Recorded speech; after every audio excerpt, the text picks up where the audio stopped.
Sawadee and welcome to the Funkit Pod, another episode. And it's time for Media Prof Reacts 2. I know you've been waiting for my reaction.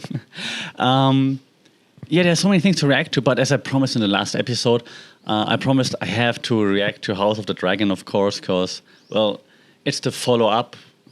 It's the prequel, but it's the follow-up, you know what I mean, to Game of Thrones. I polled my students on it, and more than 2/3 of the class that I polled at, not representative, but are watching it. So I figured, hey, let's dive into it. And we're 4 episodes in, so this might change down the line. And just like what I promised to do with Cobra Kai, I'm going to do this within the next week or two to lay out a plan. Where can they go? What would make sense from a story point of view, as well as from a media production point of view, maybe, or like from a I try to focus more on the storytelling part, taking into consideration different theories that could be used to make sense of what has happened and what might happen down the line.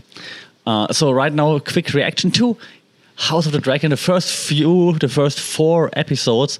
Once maybe season 1 is done, we'll have another one and then discuss what happened, what can happen next, and so on. From again, storytelling / media point of view. Okay, so House of the Dragon. First 4 episodes. My thoughts, my reactions. First thought was like, well, the intros are still cool. Still Game of Thrones sound, intro, Game of Thrones style, the way we're used to it. Of course, it also tells a story. And just like with Game of Thrones, and there are a million breakdown videos of House of the Dragon now already out there, my favorites would still be, I think, just like with Game of Thrones, Emergency Awesome does a great job. So if you don't know Emergency Awesome, check out Emergency Awesome. It's always awesome. I like that the videos also aren't too long. If you want more longer form content or longish content, Alt-Shift-X. I hope I didn't butcher this. I'm sorry. I always think about Alt-Shift-X, I think. That's also a great job in breaking down all those things. It's usually a bit longer than Emergency Awesome, but therefore maybe a few more details. Emergency Awesome therefore has more. I think they're putting out more videos, and I think Emergency Awesome does all the shows, which is wow, respect. So there are not enough breakdown videos, right? So I'm not going to go into like this Easter egg here, this Easter egg there. But again, from a media, I don't want to say scholars, from someone who spends lots of time studying media content, I do appreciate the connection to Game of Thrones, which is obvious. I do appreciate that the intros are similar, because we know that the intro tells a story, because the intros change every time. Now, even the 4 episodes in, the intro changes a little bit, something gets added to it, a new bloodstream goes down. So that's cool. That's storytelling wise also very smart. It forces you to pay attention right away, to put away your phone, just focus on the screen. Smart. And like I said, it tells a story. So eventually we're going to be like, oh, yeah, that all makes sense. It already makes sense a little bit. Of course, the blood could be seen as someone's getting wounded, someone having a baby, whatever, right? So it already makes sense, but I'm sure, just like with Game of Thrones, at the end, it's going to be like, oh, it zooms out and you're like, oh, shit, that made sense. Okay, so cool. Then, storytelling-wise, now it could be recency bias, but it feels a bit slow. It's a bit slowish. No, I'm not sure if that's just because in Game of Thrones we started with like a beheading in the very beginning. Now we also had some violence already in House of the Dragon, of course, but I felt like Game of Thrones was harsher with it, faster with it. But let's see. I mean, the big oosh came at the end of season 1 in Game of Thrones, right? So let's see how this plays out with House of the Dragon. I assume they have a long-term plan as well. They probably plan for at least, and I haven't read on any spoilers. I assume they have planned on at least 5 seasons. I'm guessing. So I haven't read the books. Are there books for it? See my ignorance. No, there are. Yeah, I know that there's literature on it, because Emergency Awesome references that all the time, but I don't know how much they stick to it, to be honest. I seen, again, shout out to Emergency Awesome, not affiliated. I watched the last video, and he explained very well what the book says, and then also how they didn't use everything that's in the book, of course, and changed a little bit. Very interesting. So give it up to him again. But now I stop plugging other people's channels, especially if I'm not affiliated. But yeah, so I'm not sure how much they're going to deviate from the books, because in Game of Thrones, of course, they had to deviate a little, and in the end, when the books weren't finished, they, of course, had to find their own way. So let's see about that. So the storytelling for me right now is a bit slow-paced, even though things are happening. So that's good. It's just a bit slow-paced in terms of action, I would say. But again, we used it from Game of Thrones. Slow plotting, things are coming around. For now, I would say let's trust them. However, I do think it's time for some action. And looking at the trailer for episode 5, we might be in for some action, which then would make sense. And then the pacing would, according to me, and of course, I'm the authority on this. I'm joking, right? But then the pacing would be on point for me if we get some action now. Okay, so that's the pacing part, right? Storytelling wise, character development also seems all right so far. Again, we need to have some payoff eventually. At episode 4 right now, we've seen the hand being dehanded, not the hand anymore. So I assume that he's going to make a move in some direction. So like a more extreme move than sending his daughter to F with the king. So that's going to be one thing I'm looking forward to. Then we're going to see the queen figuring out that the princess lied to her eventually. So that's going to trigger a move, I believe. So we're building to this point where things are gonna happen and break down to some extent, I believe. Maybe I should have done this video after episode 5. Maybe we do another one.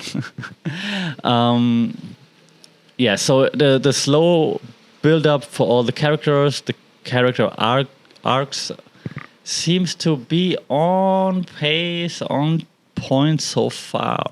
Of course, now, depending on is something going to happen rather soon. If this now continues for another 5 episodes, like something needs to happen, then maybe it's a bit of a slow build.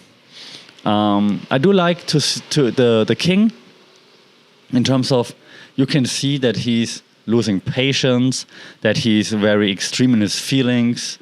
Like, he hates his brother, he loves his brother, he hates his brother, and so on, this back and forth. He's torn. This is nice. He seems to become weaker and weaker and less likable with every episode, which is good. So eventually, you're probably going to dislike him more before he then, of course, dies at some point.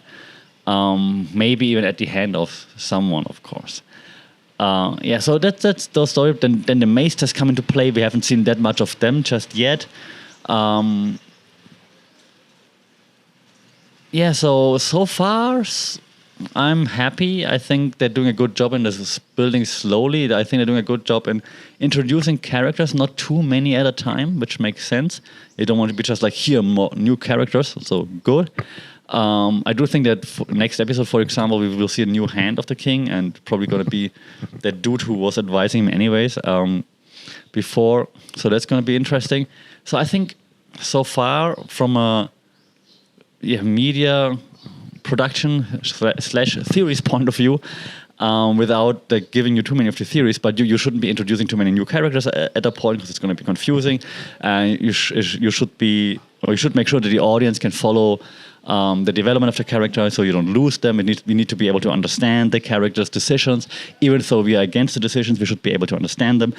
All those things are like theories of like how to create good storytelling, good media characters, and so far they're doing this quite well. No surprise, of course, because obviously they have the right people behind it, and of course they also read their research. So far so good in this case. So we have the storytelling, we have the character arcs, we want to see some action, and oh yeah, sure, let's review the dragons.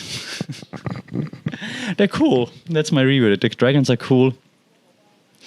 Apparently, we're going to see a huge dragon soon. Going to be interesting. I'm usually not one that's like blown away by CGI or anything. So also this is not too wow for me, but it's kind of cool. It's kind of cool that they are just normal there right now, and still a wow thing. So there are there, not like in Game of Thrones. Oh, we have one dragon. So they're everywhere-ish, but it's still special when they come, which is nice. Other than that, like I said, I'm not one that's blown away by CGI, but it's a nice story arc as well. Apparently, not everybody can ride dragons, as we know, of course. But then it's not only that one family can ride dragons; there are other dragon riders, I think. So I still have to figure that out. I'm looking forward to more of that, because, of course.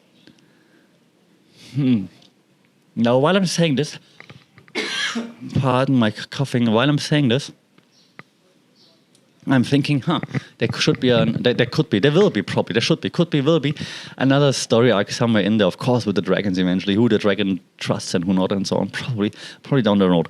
Other than that, not much to say about the dragons just yet. Probably also after episode 5 when things break down. More on that, I assume. Okay, so dragons, awesome. Then storytelling, character arc, okay. Plot-wise, okay. The plots also make sense so far. You can see the development again. So, okay, the one issue I had, but that's just me being conservative. The one issue I had now was, of course, with the princess, like, being in the brothel and, like, then doing the deed with the knight, her guard. How old is she? She seems too young. But then, back in those ancient fictional times, things went down way faster. I mean, her friend is with the king and now she's the queen. So, okay, maybe she just looks too young. I take it back. Other than that, yeah, the plot thicken. All the plots thicken. I like that there are many side plots, side stories in there, which is cool. You don't only need to focus on one story. Also, media theory, right? You don't only need to focus on one main story. You have like many meta stories, however you want to call it. Eventually, they will come together at some point, of course. And when they all cross paths and then come together, it's gonna be a disaster. Cause of course, it's still Game of Thrones / House of the Dragons. It's not gonna be like, hey, happy ever after. There's gonna be tragedy, of course, and we can't wait for it. We are all here for it. Okay. So now, okay, we have this. Other than that, I think we really need to do like one in-depth, detailed breakdown video once the season is over, because right now there's lots of guessing in there for me. Like if I'm thinking of like, okay, this character can go down that way, this character goes down that way. We will have to see what decisions they make, and that's the cool thing actually. Also, what I like about Game of Thrones / HODT. I learned that from YouTube to say it like this, or HODT. That's actually I learned to say HODT. Okay, so what I think about HODT. The decisions the characters make really matter, which is a good thing, right? Very often, in TV shows especially, we see like, okay, character makes a choice, and then like next episode is like, okay, never made the choice, whatever, didn't really matter. In this case, the choices they make really matter, which makes sense, but it's just not always the case, so that's good.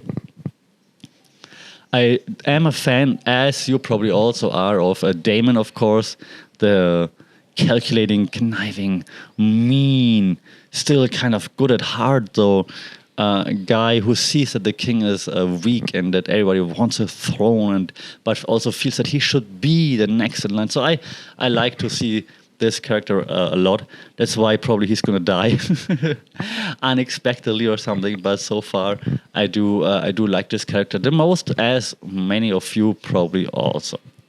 Okay, I think I just ended right here because, again, I don't just want to speculate. I actually want to watch it first, and then once we watched everything, gonna break down everything that happened, why it happened, and then maybe focus on like what's going to happen next, because then we also see how do they run the show, and then we can also then take it from there and see, okay, if they ran the show that way this far, let's see how they're going to do it, or what they're going to do for the next season then. So I'll definitely be back after the first season is over, and then we're going to dive into the details, dissect everything. Why did it make sense? Didn't it make sense? What did they do well? What could they have done better?